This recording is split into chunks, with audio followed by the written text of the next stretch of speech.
جس مقدس جگہ میں مصطفیٰ کریم صلی اللہ علیہ وسلم کی ولادت ہوئی، تاریخ اسلام میں اس مقام کو مولد النبی کے نام سے یاد کیا جاتا ہے۔ نبی کی پیدائش کی جگہ اس کا معنی ہوتا ہے، اور یہ بہت ہی متبرک برکت والا مقام ہے۔ جہاں پہ اماں ہاجرہ کے قدم لگیں، وہ اتنی پیاری جگہ جہاں پہ دعائیں قبول ہوتی ہیں، صفا مروہ حج کا حصہ بن جاتی ہیں، تو جہاں محبوب پیدا ہوئے ہوں گے اس کا عالم کیا ہوگا۔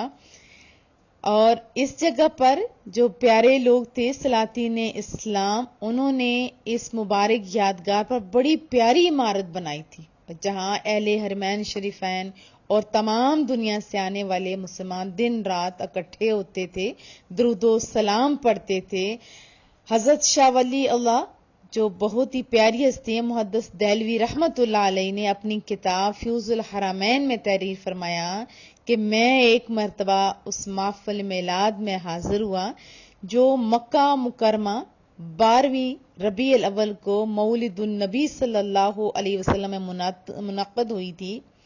جس وقت مصطفیٰ کریم صلی اللہ علیہ وسلم کا ذکر کیا جا رہا تھا تو میں نے دیکھا کہ یک بارگی اس مجلس سے کچھ انوار بلند ہوئے۔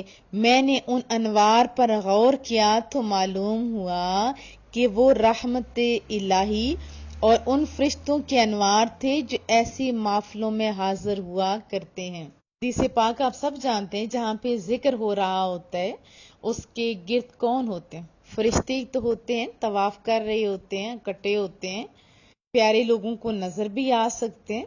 بہرحال اب اس جگہ پہ سر سی لائبریری ہے، اللہ پاک ہم لوگوں پہ بھی رحم کرے۔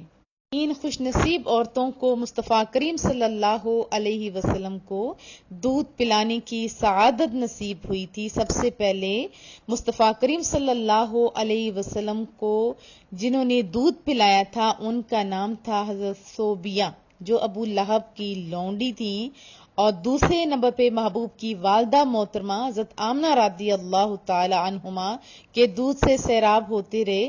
پھر حضرت حلیمہ سعدیہ رضی اللہ تعالیٰ عنہ آپ کو اپنے ساتھ لے گئیں اور اپنے قبیلے میں رکھ کر آپ کو دودھ پلاتی رہیں، اور انہی کے پاس آپ صلی اللہ علیہ وسلم کے دودھ پینے کا زمانہ گزرا۔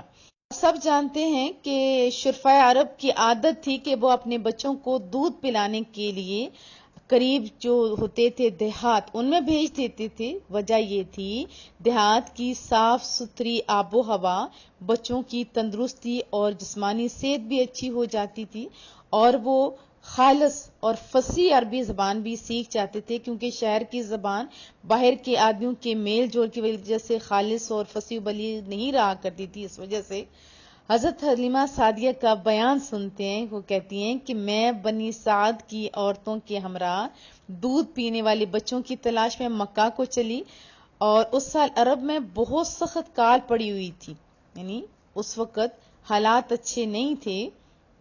میری گود میں ایک بچہ تھا، مگر اتنی غربت تھی کہ میری چھاتی میں اتنا بھی دودھ نہیں تھا جو اس بچے کو کافی ہوتا۔ رات بھر وہ بچہ بیچارہ روتا رہتا تھا، یعنی دودھ کی کمی کی وجہ سے۔ پھر ان کے پاس ایک اونٹنی بھی تھی، وہ کہتی ہے، مگر اس کے پاس بھی دودھ نہیں تھا۔